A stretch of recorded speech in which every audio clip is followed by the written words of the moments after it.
தமிழகம் இன்று இந்தியாவில் நம்பர் 1 கடன்கார மாநிலமாக மாறியுள்ளது. சட்டம் ஒழுங்கு சீர்கேடு, அபரிவிதமான மது விற்பனை, போதைப் பொருள் கலாச்சாரம் பட்டி தொட்டி எங்கும் இன்றைக்கு தொற்றிக் கொண்டிருக்கிறது. கணக்கில்லாத கனிம வள கொள்ளை, காவல் நிலைய மரணங்கள், அரசு பள்ளிகளின் பரிதாப நிலை, அரசு மருத்துவமனைகளின் அவல நிலை, தமிழகத்திலே எங்கும் இல்லாத வகையில் பாலியல் வன்கொடுமைகள், தமிழக ஜீவாதார பிரச்சனைகள், கச்சத்தீவை தாரை பார்க்கப்பட்ட போதும், தமிழக மீனவர்கள் சுடப்பட்ட போதும், 1.5 லட்சம் இலங்கை தமிழர்கள் கொல்லப்பட்ட போதும் கண்டுகொள்ளாமல் இருந்துவிட்டு இன்றைக்கு கச்சத்தீவை மீட்க வேண்டும் என்று கடிதம் எழுதி வலியுறுத்துவதை, அந்த கயமையை நாம் என்னவென்று சொல்லுவது?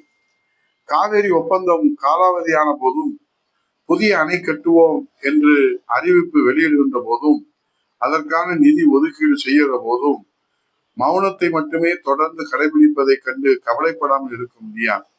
முல்லை பெரியாரில் புதிய அணை என்ற போதும், ஜல்லிக்கட்டை தடை செய்த போதும், அதிகாரத்தை எப்படி தக்க வைத்துக் கொள்வது என்பது மட்டுமே உங்களுடைய கவனமாக இருந்துவிட்டு, இப்போது தமிழகத்தை ஸ்டாலின் தலைகுனிய விடமாட்டோம், தமிழகத்தின் இந்த தலைகுனிவு அனைத்திற்கும் புறப்பிடமான திமுக அறைகூவல் விடுகிறது. தமிழ்நாடு போராடும், தமிழ்நாடு வெல்லும் என்று கூறி வருவது எப்படி இருக்கிறது என்றால், பிக்பாக்கெட் திருடன் ஒருவன் பணத்தை திருடிவிட்டு அதை பறிகொடுத்தவரோடு சேர்ந்து ஐயையோ திருடன் திருடன் என்று கத்துவதை போலதான் இந்த அறைகூவல்கள் அமைந்திருக்கிறது. இந்த லட்சணத்துல மு.க. ஸ்டாலின் திமுகவை போல வெற்றி பெற அறிவும் உழைப்பும் வேண்டும் என்று கூறுகிறார். அறிவு உழைப்போடு நாட்டு மக்கள் மீது கொஞ்சம் அக்கறையும் வேண்டும் என்பதை முற்றிலுமாக மறந்துவிட்டு, தன் வீட்டு மக்களுக்காகத்தான் கட்சி ஆட்சி என்பதை உறுதிப்படுத்தியுள்ளார்.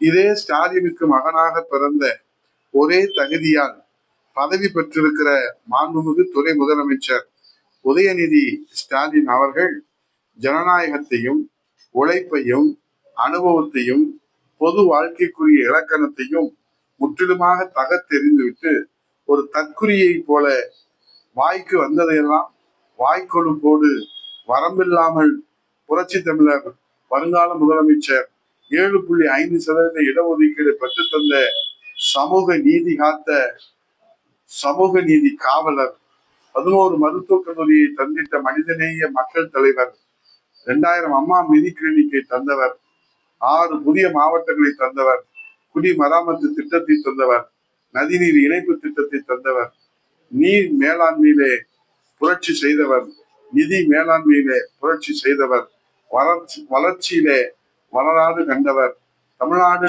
வளர்ச்சியிலே வரலாறு கண்டவர், புரட்சி தமிழர், 50 ஆண்டு பொது வாழ்க்கைக்கு சொந்தக்காரர், பல்வேறு சவால்களை சாதனையாக மாற்றிய சாதனை நாயகன், நலத்திட்ட நாயகர் புரட்சி தமிழர் ஐயா எடப்பாடியார் அவர்களையும் அதிமுகவையும் விமர்சிப்பது என்பது தாத்தா, அப்பா, மகன், பேரன் என்று வாரிசு அரசியலின் பின்புலத்தால் அதிகாரத்திற்கு வந்துவிட்ட அந்த அதிகார மமதியில் அரசியலின் அநாகரிகத்தின் உச்சமாக உதயநிதி பேசியிருப்பது கலைஞர் குடும்பத்தின் 3 தலைமுறைக்கு சொந்தமான அரசியல் பயணத்திற்கு நிச்சயமாக முடிவுரை எழுதும் பேச்சாகத்தான் உள்ளது. காலம் இப்படியே போய்கொண்டு இருக்காது. உதயநிதி ஸ்டாலின் அவர்களே, வெற்றி பெற்றவர்கள் தோற்பதும், தோற்றவர்கள் வெற்றி பெறுவதும், கீழே இருப்பவர்கள் மேலே வருவதும், மேலே இருப்பவர்கள் கீழே வருவதும், சூரியன் காலையிலே கிழக்கிலே உதித்தால் மாலையிலே நிச்சயமாக மேற்கிலே மறையும், இரவென்றால் நிச்சயமாக பகல் வரும். இதுதான் இயற்கையின் நீதி. காலம் மாறும், காட்சிகள் மாறும், ஆட்சிகள் மாறும். அதுதான் கடந்த கால வரலாறு. வரலாற்றை மறந்துவிட்டு, இயற்கையின் நீதியை மறைந்துவிட்டு, அரசியல் மரபுகளை எல்லாம் தகர்த்து எறிந்துவிட்டு, இன்றைக்கு வாய் துடுக்கோடு உங்கள் வார்த்தைகள், வாய் கொழுப்போடு பேசுவது உங்கள் வார்த்தைகளுக்கு இன்றைக்கு இலக்கணமே இல்லாமல் இருக்கிறது. நிறைவாக உங்களுக்கு அதிமுகவின் கோடிக்கணக்கான தொண்டர்களின் ஒருவனாக உங்களுக்கு ஞாபகப்படுத்துகிறேன். உங்கள் அரசியல் சாணக்கியர் என்று எல்லோராலும் அழைக்கப்பட்ட, உங்கள் கட்சிக்காரரால் அழைக்கப்பட்ட உங்கள் தாத்தா கலைஞர் அவர்களையே 13 ஆண்டு காலம் வனவாசம் அனுப்பிய கட்சி அதிமுக. உங்கள் உழைப்பு என்றால் ஸ்டாலின், ஸ்டாலின் என்றால் உழைப்பு என்று உங்கள் தாத்தாவால் புகழப்பட்ட உங்கள் அப்பாவை 1991 2011 எதிர்கட்சி தலைவர் அந்தஸ்து கூட பெற முடியாமல் போன வரலாறு திமுகவுக்கு உண்டு.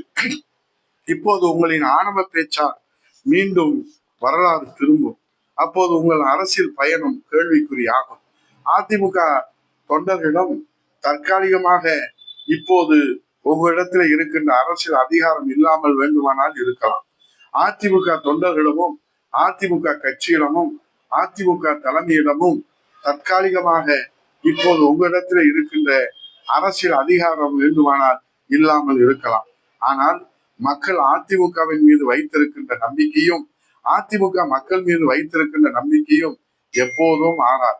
அதனால்தான் 52 ஆண்டுகளில 32 ஆண்டுகள் ஆளுகிற கட்சி, 75 ஆண்டுகளில நீங்கள் 25 ஆண்டுகள் தான் ஆளுகிற கட்சி, 50 ஆண்டுகள் நீங்கள் எதிர்கட்சி வரிசையில மக்களால் நிராகரிக்கப்பட்டிருக்கிறீர்கள் என்பதை நீங்கள் மறந்து விடாதீர்கள்.